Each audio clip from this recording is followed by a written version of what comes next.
Olá, gente! Hoje a gente está começando um novo projeto, tá? Uma nova fase, onde o objetivo é o foco da saúde feminina.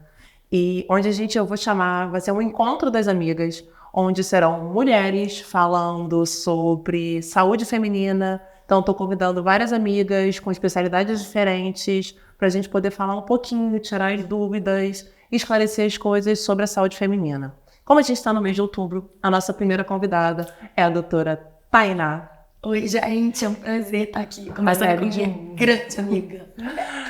Ela é mastologista formada em ginecologia, com residência também em mastologia, e é professora da Faculdade de Medicina da Unigran Rio, da Estácio, tá? E ela vai falar um pouquinho hoje, minha mastologista, e ela vai falar um pouquinho hoje sobre o diagnóstico do câncer de mama, tá?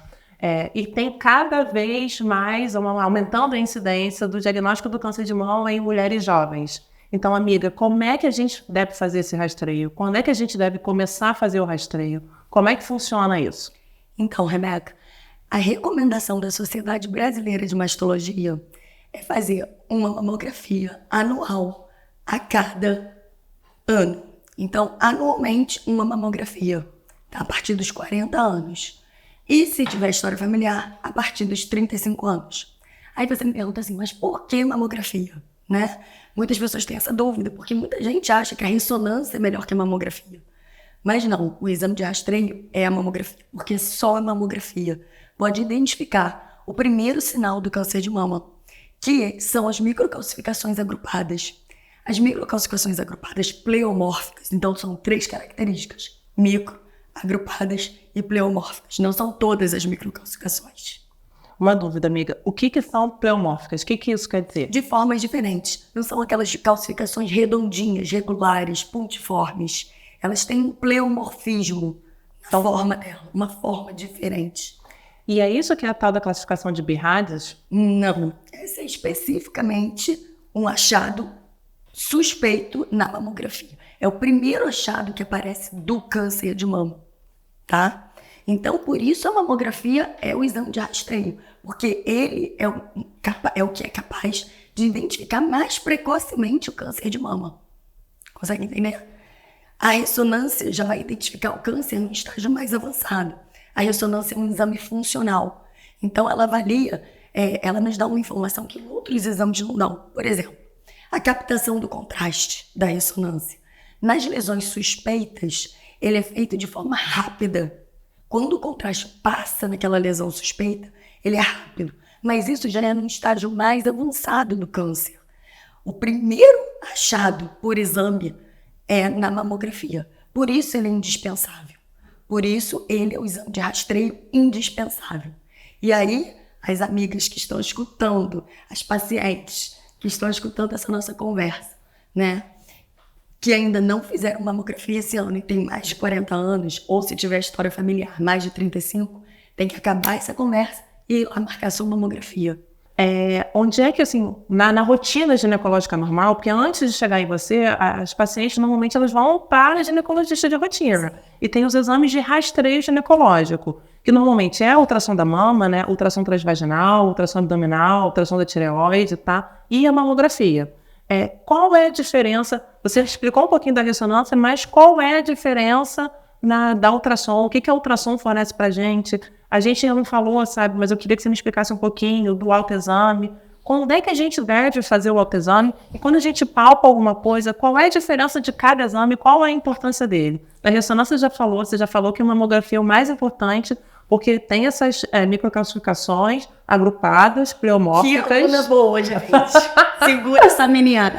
E que aí tem o principal. A minha mãe, por acaso, eu falei para vocês no Instagram outro dia, né, que a minha mãe, ela sempre fazia a mamografia dela atual, e aí de um ano para outro apareceram essas microcalcificações.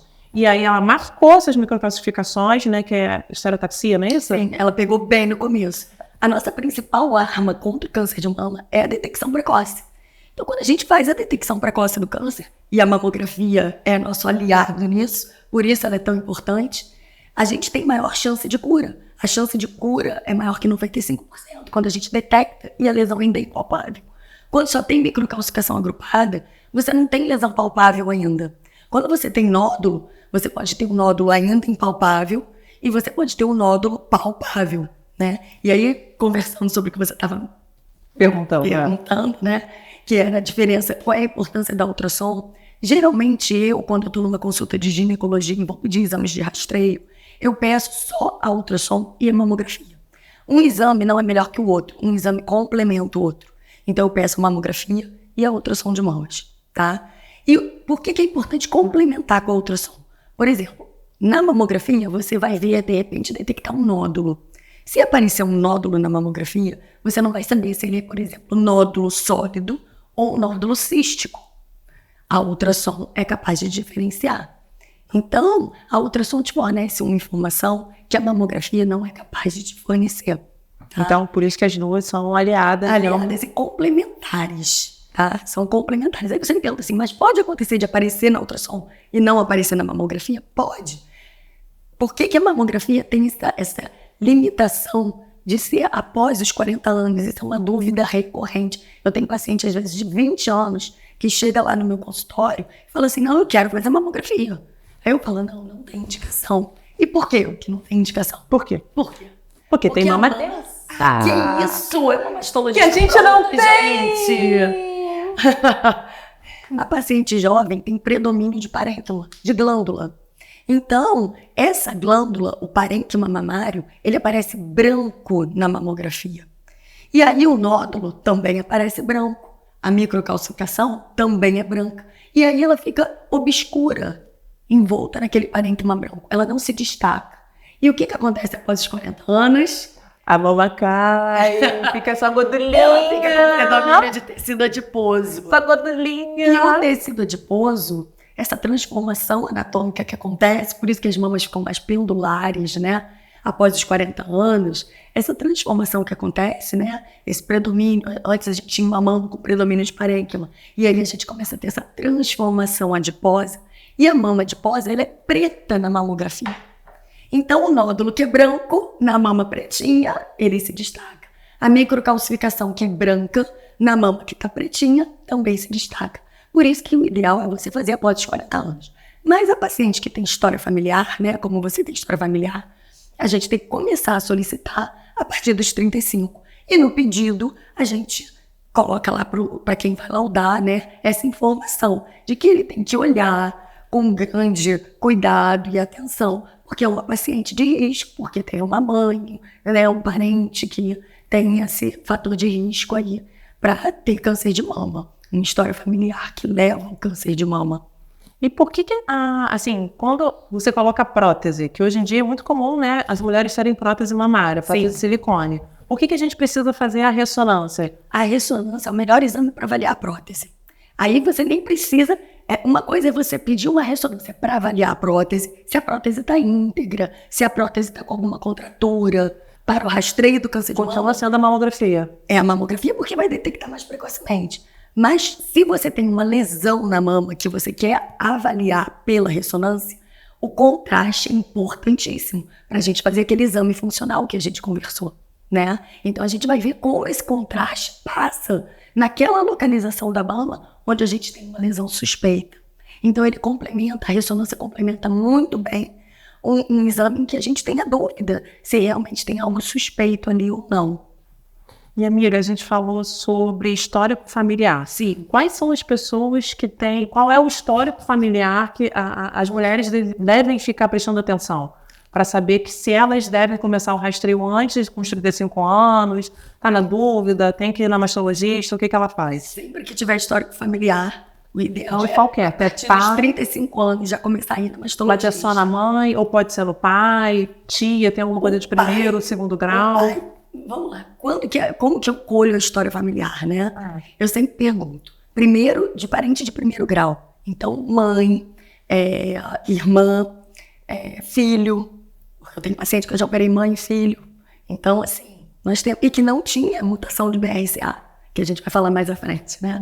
Mas é muito interessante, porque muita gente fala assim, não, nunca fiz mamografia porque eu não tenho história familiar.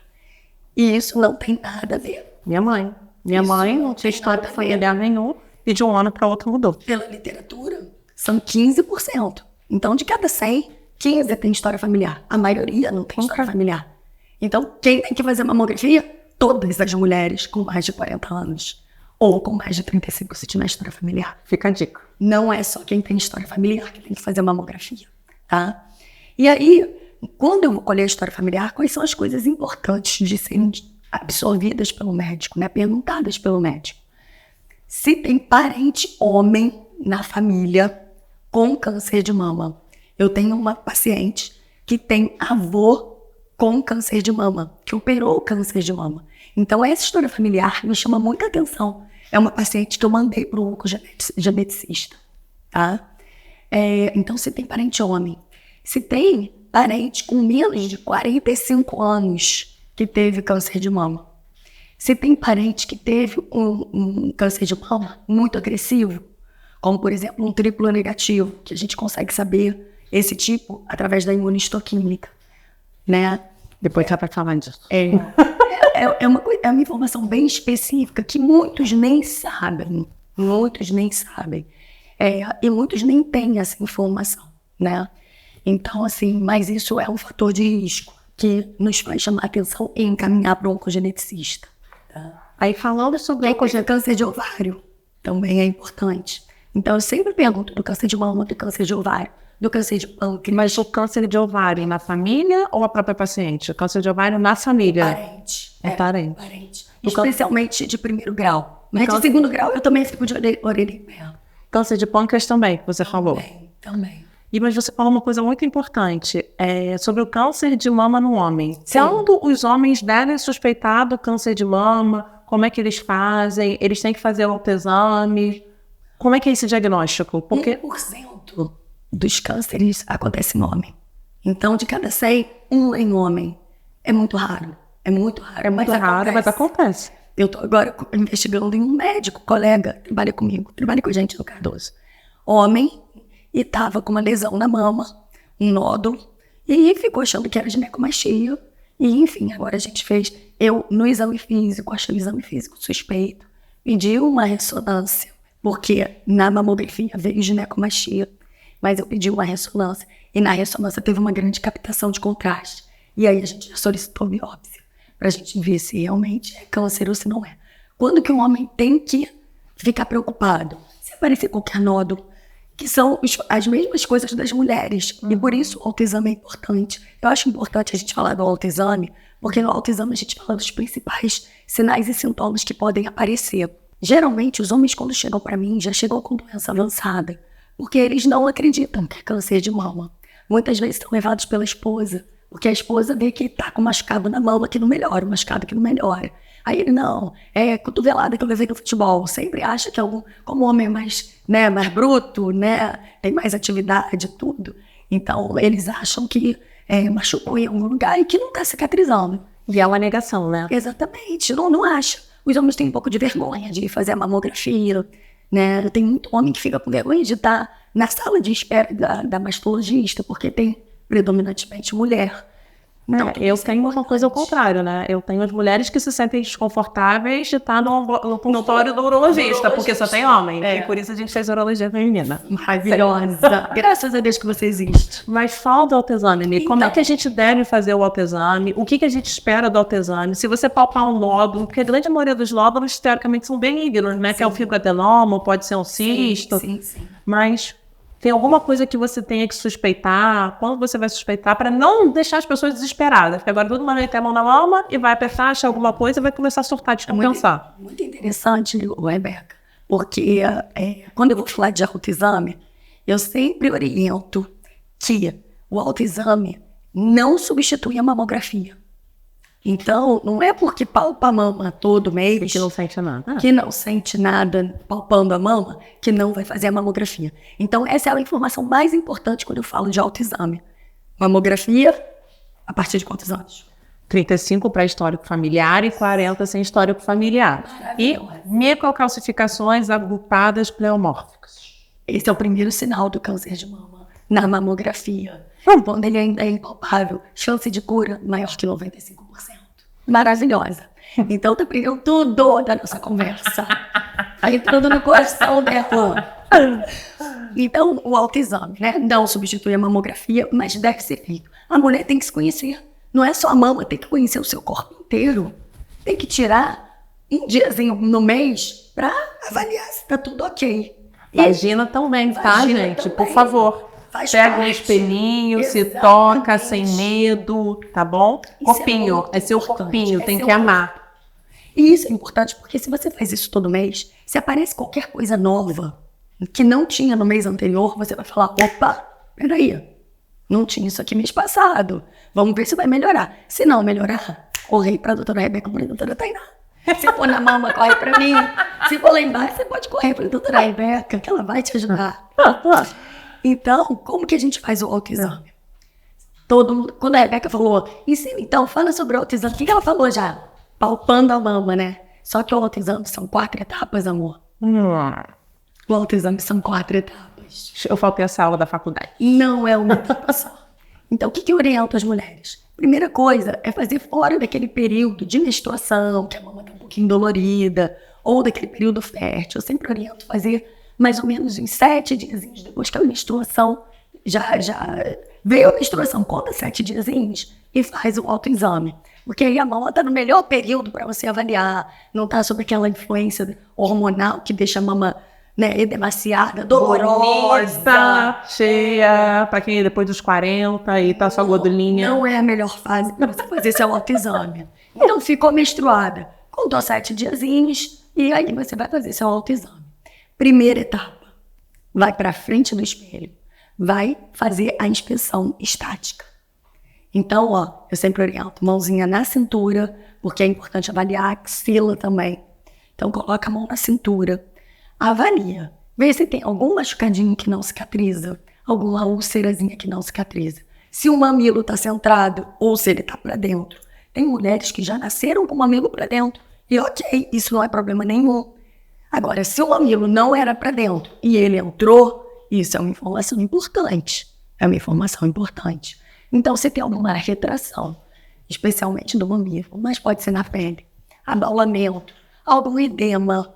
O edema é um sinal muito característico de um câncer de mama avançado. O ideal é não encontrar nessa fase. Quando encontra e já tem edema, a gente está já com câncer de mama avançado. O edema é aquele tal casca de laranja, pele tipo casca de laranja. Ela deve ter estudado uma noite inteira para ter esse papo comigo hoje. Não é possível que ela lembre disso da faculdade. Não é possível. É isso mesmo. É o edema em casca de laranja. Se você olhar uma casca de laranja, ela não tem um monte de furinho? Então, é isso. É o edema em casca de laranja. A pele da mama com câncer avançado, que tem comprometimento de pele, fica cheia de furinhos, igualzinho uma casca de laranja. Você me imagina dando hortifruti, olhando a laranja e falando assim, é assim mesmo. É assim. É assim, quando eu olho o hortifruti, eu olho a laranja e falo, é assim mesmo. E é igualzinho. Então, ó, resumindo, abaulamento, retração, edema, machucadinho que não melhora, tudo isso chama atenção. Só olhando, na expressão. Só olhando. Mãozinha na cintura. Nessa hora, você pode se olhar também, Rebeca, e falar, meu Deus, eu sou linda. Porque a autoestima já faz parte, né? Ela é maravilhosa, né? Uma vez por mês, você olha e você fala assim, gente, maravilhosa. Beijinho no ombro. Beijinho no ombro e continua seu autoexame, né? E aí, então, você tava com a mãozinha na cintura, olhou, viu que você é maravilhosa, volta seu olhar pra mama, e aí vê, você tem abaulamento, você tem retração, você tem edema de pele, você tem machucadinho que não melhora, tudo isso que a gente, né, conversou aqui. Você tem hiperemia, uma vermelhidão que não melhora, né? Tudo isso chama atenção. Olhou, acabou a primeira etapa. Segunda etapa, inspeção dinâmica. O que a gente vai fazer? Levantar o bracinho. Ginástica. Abaixar o bracinho. Botar, ó, fazer tipo um soquinho aqui, ó. E mobilizar o músculo peitoral. Perna, soquinho. Pode imaginar aquela vizinha que você não tá gostando, que falou mal de você ontem. Seu marido. Não, maridos maravilhosos. Maridos maravilhosos. E a atual conjuntura é querer matar o meu. Não pode. A vizinha. Já mobiliza o músculo peitoral. Aqui a gente dá dica de tudo, entendeu?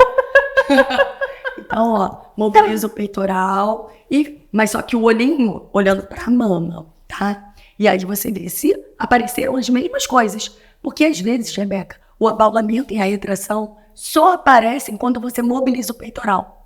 Principalmente quando o nódulo é muito profundo. E aí, quando você mobiliza a musculatura, que está embaixo da mama, ele vai e faz a retração. Você fala, opa, o mamilo entrou. Na hora que eu fiz assim, o mamilo... Aí eu vou chegar em casa e vou avaliar. Todo mundo vai ouvindo o podcast e fazendo, né, junto com a gente, o seu autoexame. Então, dinâmica, acabou. Terceiro passo, palpação. Palpação. Rebeca está se perguntando qual será o quarto. Qual será o... Sovaquinho. Não. O sovaco, por enquanto, você ainda não avaliou. Você só avaliou olhando expressão estática e dinâmica, né? Que aí você olha. Quando você faz, é para avaliar também. Uma coisa muito importante na palpação. Tem que palpar atrás da areola e no prolongamento axilar, tá? Então, Que não seria o meu quarto. Deu ruim. Qual será o quarto? Um mistério. Aí a gente podia fazer um comercial. Não percam o próximo bloco. Não percam o próximo bloco. Então, o terceiro passo é a palpação. A palpação, geralmente, eu faço em 2 etapas. Eu gosto de fazer em pé no banho. Então, passa sabão para deslizar melhor a mão, o dedinho. Sempre com essa partezinha aqui, ó, que é bem sensível. E vai fazendo uma varredura palpando em todos os quadrantes da mama. Então, ó, vou examinar essa mama. Essa mão aqui, ó, só para a cabeça. E com essa mão eu examino. E vou ao redor de toda a mama. Inclusive atrás da areola e no prolongamento axilar, onde também tem tecido mamário, né? Então, ó, vem, não deixa nenhum espaçozinho sem passar o dedinho. Vem aqui, ó, vai rodando de fora. Eu sempre venho, ó, de fora até ir atrás da areola, pra dentro, tá? Um lado e outro lado. Fez a palpação em pé? Deita. Quando sair do banho, deita na cama. Creme na mão, palpação da mama. Mesma coisa também. Por que deitada é importante? Porque a mama vai contra o grade costal. E aí fica mais fácil, muitas vezes, da gente perceber, principalmente os nódulos de quadrantes inferiores. Porque com a mama deitada, a gente consegue palpar melhor do que em pé, né? Quem tem já a mama já mais pendular. E aí, enfim, a gente consegue palpar melhor deitadinha, tá? Isso tudo é muito importante. E aí, vem, acabou a palpação, palpou, fez a varredura em pé deitada, não tem nódulo. Quarto passo, descarga papilar. Ah, tinha esquecido disso. Vai ver se vai sair algum líquidozinho pelo mamilo. E aí, como é que a gente faz isso? A gente faz como se fosse trazendo, né, pra papila, pro mamilo, o líquidozinho. Faz assim, ó, trazendo por toda a região da mama. E aí depois, levemente, faz uma expressão. Faz uma expressão do mamilo. Anira, deixa eu só te fazer uma pergunta. Quem amamentou recentemente, até quanto tempo você espera... Quando você está amamentando, isso aí fica muito prejudicado. Pois é, mas assim, depois que você parar de amamentar, quanto tempo você espera que nessa descarga papilar, a expressão, ainda saia um pouquinho de leite, alguma coisa amareladinha? Que muito tempo depois sai. Quando que a descarga papilar preocupa? A láctea não preocupa. A descarga papilar preocupa quando ela é sanguinolenta ou em água de rocha. Principalmente se for uniductal e unilateral. E se for espontâneo, uniductal? sai por um ductozinho só. Sabe quando a gente amamenta, que a gente faz a expressão do mamilo que sai por todos os ductos? Multiductal. Do câncer de mama, geralmente é só o ducto que está comprometido. E aí isso sai por um ductozinho. Você vê uma gotinha só saindo. Entendeu? E aí água de rocha, que é aquela bem cristalinazinha, ou com sanguinho. Isso, a sanguinolenta preocupa. Aí nessas já pode ir direto para mastologista. Tá, não passa nem para gineco. Já pode ir direto para procurar mastologista. Agora, as outras, as multicoloridas, as lácteas, né? Se o paciente amamentou e estiver saindo depois de um tempo láctea, isso pode acontecer. Né? Até quanto tempo? 1 ano, 2 anos? Eu tenho paciente que fica muito tempo depois. Assim, 1 ano ainda tá saindo um pouquinho de leite. Porque eu fui fazer mamografia depois de 1 ano, apertou aí. Às vezes você tem uma ectasia, né? Fica, o leite fica estático ali, né? Ectasiado ali naquele ducto. E aí, quando você dá um apertão considerável, ele acaba saindo. E isso não preocupa. Isso é normal. É normal. Agora, se sai todo dia, né, a gente tem que investigar. Na descarga papilar láctea, a gente sempre tem que pensar em alguma alteração na hipófise. Então, muitas vezes, quando está com a prolactina alta, fora do período da amamentação, a gente tem que pedir a ressonância de hipófise para ver o que está acontecendo. Por que está com essa prolactina alta e por que está com esse sintoma de descarga papilar láctea. Então, 6 são cenas para os próximos capítulos. Guarda a próxima. Agora, vamos falar um pouquinho sobre rastreio genético, tá?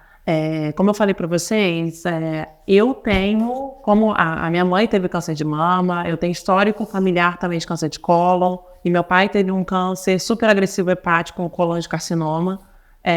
Resolvi que eu ia fazer um rastreio genético para avaliar. E eu descobri que eu tenho o BRCA1 e em algum lugar, tá aí na minha célula, mas... Você tem mutação do BRCA. Tem mutação do BRCA1, mas não no local específico relacionado à maior incidência de cânceres, mas ele está aqui.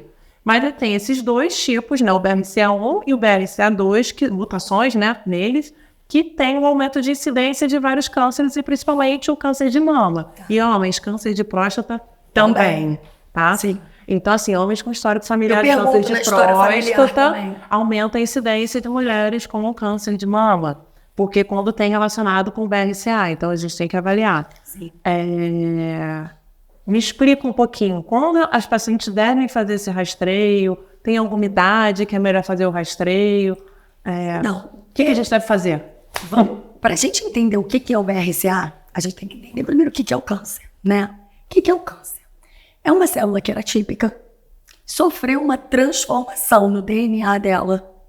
Então, sofreu uma transformação. E o corpo tem esse gene, que é o BRCA, que é responsável por produzir proteínas que fazem o reparo desse DNA, né, que sofreu alteração. Nosso DNA sofreu alteração, isso acontece o tempo todo, mas o nosso corpo é preparado para fazer o reparo desse DNA.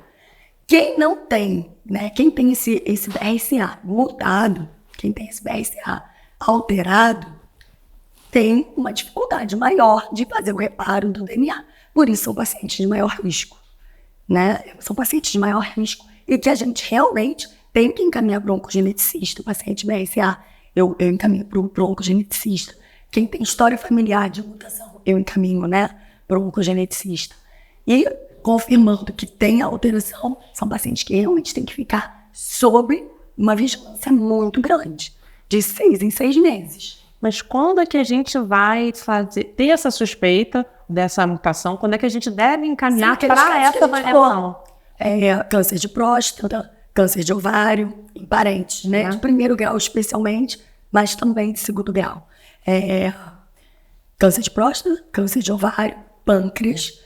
Quem tem parente com menos de 45 anos que teve câncer de mama. Quem tem parente que teve câncer triplo negativo, que é um tipo muito agressivo.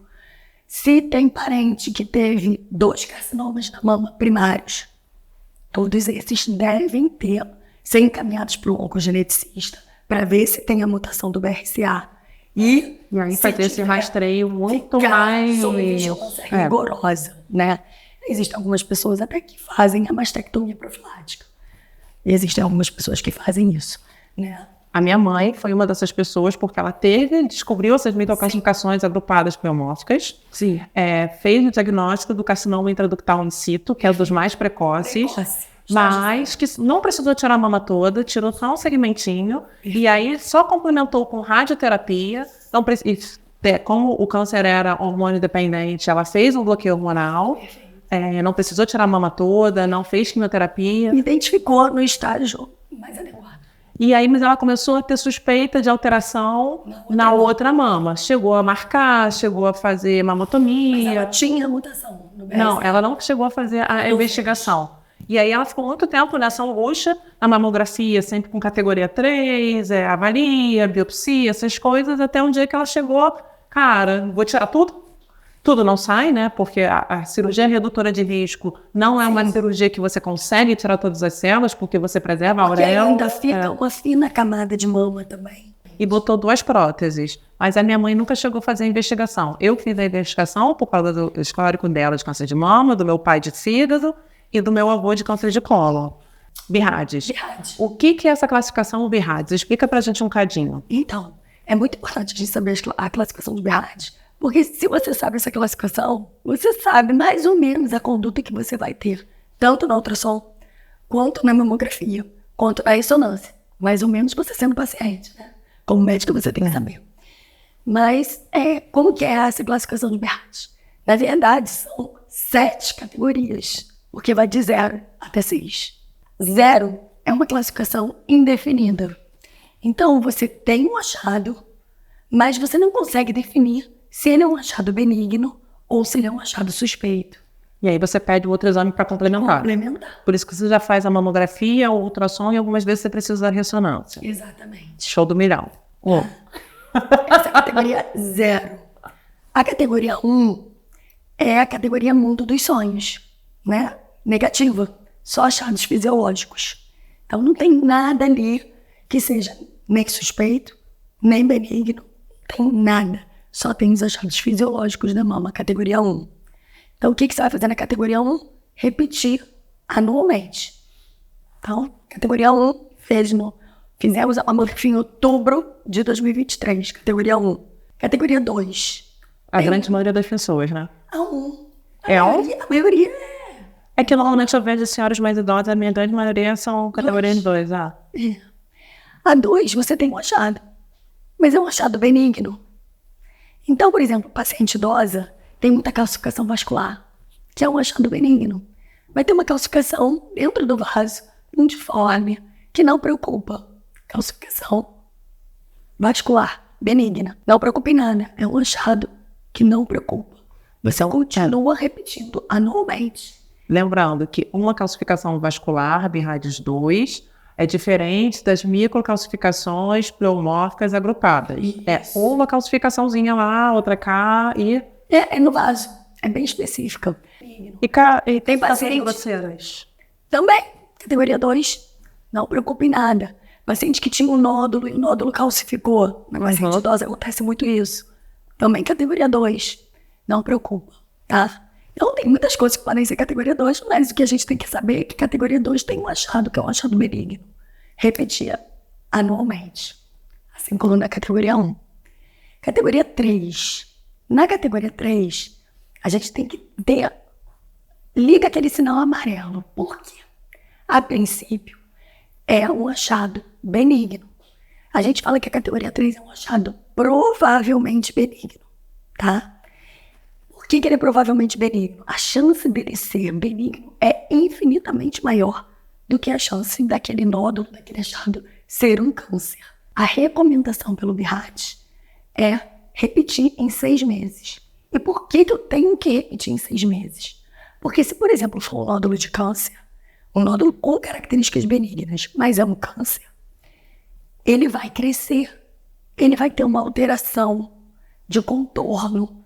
Algo ali vai acontecer naquele nódulo em 6 meses, que não vai continuar sendo um nódulo daquele mesmo tamanho que era 6 meses atrás. Ele não fica estável por 2 anos. Quando é um câncer, ele muda nesse período. Então, qual é a recomendação na categoria 3? Você fazer um acompanhamento de 6 em 6 meses. E a paciente que faz acompanhamento sempre tem que levar todas as mamografias desde que começou na categoria 3. Porque automaticamente o radiologista, vendo que aquele nódulo está estável, volta ela para a categoria 2. Minha mãe aconteceu isso. Mas o câncer? Não, na outra mama. Mas ela cansou da história. Tá, e aí arrancou tudo. Eu já ia falar assim, como assim câncer deu categoria 3 e depois 2? Não, da outra mama. Mas isso acontece. Então, por 2 anos ficando igual, volta para a categoria 2. Isso. Então, o ideal, não adianta você ficar fazendo e não levar os exames anteriores, porque seu radiologista não tem bola de cristal. A menos em alguns, se você fizer sempre no mesmo local, às vezes ele tem acesso. Ele tem histórico digital. Tem histórico digital. Mas isso não acontece, principalmente paciente do SUS, né? Cada vez mais em um local e tudo. Então é importante você levar. É importante você ter as imagens, fazendo um lugar em que te dê as imagens, né? Muitas dão em CD. Eu prefiro que dê as imagens, se for possível. Hoje em dia está cada vez mais difícil, né? A maioria dos computadores nem tem mais para você ler o CD, né? Verdade. Então, complica a nossa vida. Então, categoria 3, provavelmente benigno. Você vai acompanhar aquela paciente de 6 em 6 meses com exame físico e repetindo a mamografia. Ou ultrassom, o que deu a categoria 3. Eu sempre peço mamografia e ultrassom juntos. Quando a gente está fazendo esse acompanhamento de 6 em 6 meses na categoria 3. Aí você me pergunta, e você nunca pede biópsia, Tainá, na categoria 3? Me pergunta. Você nunca pede biópsia na categoria 3, Tainá? Eu peço. Quando? Principalmente quando a paciente tem um fator de risco muito importante. Então, por exemplo, uma paciente que está fazendo terapia de reposição hormonal. É uma paciente que tem um risco maior, né, porque da emergência de hormônio. Naquela categoria 3, de repente, ser um câncer. Então, eu peço biópsia da paciente que é categoria 3 e que está fazendo terapia de reposição hormonal. Se ela tiver história familiar, eu peço biópsia. Principalmente se for de risco, paciente com história familiar de primeiro grau. Se tiver mutação de BRCA, eu peço biópsia. Paciente jovem que não entrou na menopausa, que assim, paciente de 40 anos, que tem essa categoria 3, você não está fazendo reposição, mas ela tem o hormônio próprio. Você já faz biópsia nela também? Não. A princípio, não. Por que a reposição hormonal é tão pior do que os nossos hormônios normais? Você vai entrar nessa conversa? Não, mas eu tô na dúvida. Eu sou mastologista. Então eu tenho um viés que me faz ter um medo da reposição hormonal. Respeito pela reposição hormonal. Eu não passo de forma indiscriminada. Tá? Eu tento tudo antes de passar a reposição hormonal. O que eu acredito? O nosso corpo é muito inteligente, Rebeca. O que acontece quando a gente vai chegando na menopausa? A gente tem que dar uma desacelerada, né? E a gente fica um pouco mais cansada. As nossas células não estão como antes. As nossas células estão envelhecendo. Então, o que a gente vai fazer? Vai tomar hormônio para ficar naquela vida louca, continuar na vida louca, com as nossas células já mais velhinhas que não estão aguentando mais a vida louca. Então, eu acho que a gente tem que ter um respeito pelo nosso corpo e tentar adaptar ele para esse novo perfil hormonal. Então, categoria 3, provavelmente benigno, 6 em 6 meses, repetir o exame. Categoria 4, tem um achado suspeito, e 5, tem um achado altamente suspeito. Categoria 4 e 5, biópsia, tá? Categoria 6, qual seria a categoria 6? É a paciente que tem câncer e vai fazer um exame. Isso acontece muito com as minhas pacientes, por exemplo, que eu mando para quimioterapia neoadjuvante e eu quero planejar a cirurgia dela depois da quimioterapia. Então, muda, né? O câncer diminui, muitas vezes até some. E aí eu quero planejar como vai ser a cirurgia dela. E eu peço uma ressonância. A ressonância vem categoria 6, porque nós já sabemos que o achado que vai aparecer é câncer. Então, uma coisa que é muito importante falar sobre a categoria de BIRADS é que mamografia, ultrassom e ressonância não dão diagnóstico de câncer. Só a biópsia dá diagnóstico de câncer. Os outros exames mostram se tem achado suspeito, provavelmente benigno ou benigno. Só. Câncer só tem diagnóstico com biópsia. É claro que uma categoria 5, a chance de ser câncer é muito grande, né? É maior que 90%. Então, mas a gente pode chegar e falar para o paciente, você tem câncer? Não, nunca. Eu já tive paciente com categoria 5 que não era câncer. Que bom pra ela. É maravilhoso. Me fala do tratamento, assim, você tem diagnóstico de câncer de mama. Vamos falar do tratamento, da linha de tratamento, os tipos de tratamento. Por que assim, é tão importante o diagnóstico precoce do câncer de mama? Porque o tratamento é diferente. Eu tenho a experiência da minha mãe, já falei algumas vezes aqui, mas eu queria que você falasse para as pessoas, não é só porque tem 95% de cura, é porque a qualidade de vida que a paciente vai ter vai ser muito melhor. Você consegue explicar um pouquinho as linhas de tratamento de acordo com o estadio, qual do diagnóstico do câncer? Então, vou tentar resumir. O câncer de mama, sempre que ele é invasivo, a gente tem que investigar a axila. E o ideal, as pacientes se preocupam muito com a mastectomia, mas o ideal, né, é a gente, claro, fazer a cirurgia, cada vez menos a gente está fazendo mastectomia, né? A gente está preconizando fazer cada vez mais a cirurgia conservadora, não tirar a mama toda. E sim, tirar o fragmento da mama, né? Com o nódulo cancerígeno, né? Tirar o câncer com margem de segurança. Então, antigamente, quando a paciente chegava com um nódulo muito grande, a gente já indicava uma mastectomia. Antigamente, toda paciente que fazia quimioterapia neoadjuvante, a gente indicava mastectomia.